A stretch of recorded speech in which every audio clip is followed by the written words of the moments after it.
23న జరగబోయే అసెంబ్లీ సమావేశాల్లో రాష్ట్ర ప్రభుత్వం కీలక నిర్ణయం.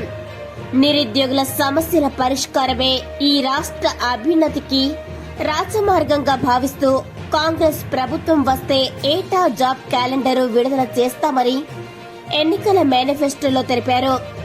దానికి అనుగుణంగానే ఈ నెల 23న ప్రారంభం కానున్న బడ్జెట్ సమావేశాల్లో బిల్లును ప్రవేశపెడతామని రాజీవ్ సివిల్స్ అభయహస్తం కార్యక్రమానికి విచ్చేసిన ముఖ్యమంత్రి రేవంత్ రెడ్డి తెలిపారు. ప్రతి సంవత్సరం మార్చిలో అన్ని శాఖల నుండి ఖాళీలను సేకరించి జూన్ 2లోగా నోటిఫికేషన్ విడుదల చేస్తామని, తదనంతరం డిసెంబర్ 9లోగా నియామకాలు చేపట్టేలా కృషి చేస్తామని ఆయన వెల్లడించారు. ఈ జాబ్ క్యాలెండర్లో విద్యా వ్యవస్థపై అధిక శ్రద్ధ చూపిస్తున్నట్లు సచివాలయ వర్గాలు చెప్తున్నాయి. డైట్ కళాశాలలు మరియు SCERTలో 110 ఖాళీ పోస్టులను, అలాగే డిగ్రీ కళాశాలల్లో మరో 600 ఖాళీ పోస్టులను భర్తీ చేయాలని చూస్తున్నారు. వీటితో పాటు మోడల్ స్కూళ్లలో 707 పోస్టులను భర్తీ చేయాల్సి ఉంది. 5,000కు పైగా ప్రభుత్వ టీచర్ల ఖాళీలను కూడా భర్తీ చేస్తామని ఇప్పటికే ఉప ముఖ్యమంత్రి బట్టి విక్రమార్క తెలియజేశారు. అందువలన జాబ్ క్యాలెండర్లో విద్యా వ్యవస్థలో అధిక నియామకాలు చేపట్టే ఆస్కారం ఉంది.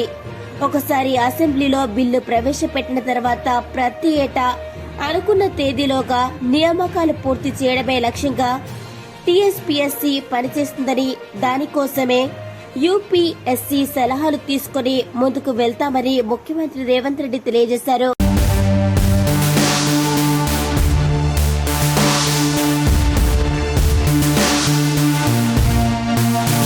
23న జరగబోయే అసెంబ్లీ సమావేశాల్లో రాష్ట్ర ప్రభుత్వం కీలక నిర్ణయం.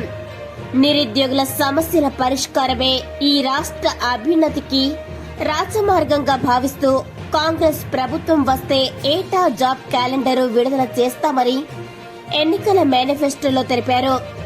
దానికి అనుగుణంగానే ఈ నెల 23న ప్రారంభం కానున్న బడ్జెట్ సమావేశాల్లో బిల్లును ప్రవేశపెడతామని రాజీవ్ సివిల్స్ అభయహస్తం కార్యక్రమానికి విచ్చేసిన ముఖ్యమంత్రి రేవంత్ రెడ్డి తెలిపారు.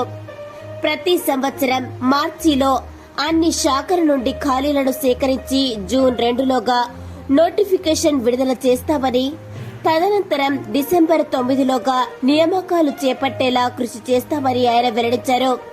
ఈ జాబ్ క్యాలెండర్లో విద్యా వ్యవస్థపై అధిక శ్రద్ధ చూపిస్తున్నట్లు సచివాలయ వర్గాలు చెప్తున్నాయి. డైట్ కళాశాలలు మరియు SCERTలో 110 ఖాళీ పోస్టులను, అలాగే డిగ్రీ కళాశాలల్లో మరో 600 ఖాళీ పోస్టులను భర్తీ చేయాలని చూస్తున్నారు. వీటితో పాటు మోడల్ స్కూళ్లలో 707 పోస్టులను భర్తీ చేయాల్సి ఉంది. 5,000కు పైగా ప్రభుత్వ టీచర్ల ఖాళీలను కూడా భర్తీ చేస్తామని ఇప్పటికే ఉప ముఖ్యమంత్రి బట్టి విక్రమార్క తెలియజేశారు.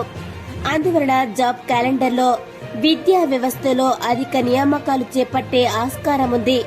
ఒకసారి అసెంబ్లీలో బిల్లు ప్రవేశపెట్టిన తర్వాత ప్రతి ఏటా అనుకున్న తేదీలోగా నియామకాలు పూర్తి చేయడమే లక్ష్యంగా TSPSC పనిచేస్తుందని, దానికోసమే UPSC సలహాలు తీసుకుని ముందుకు వెళ్తామని ముఖ్యమంత్రి రేవంత్ రెడ్డి తెలియజేశారు.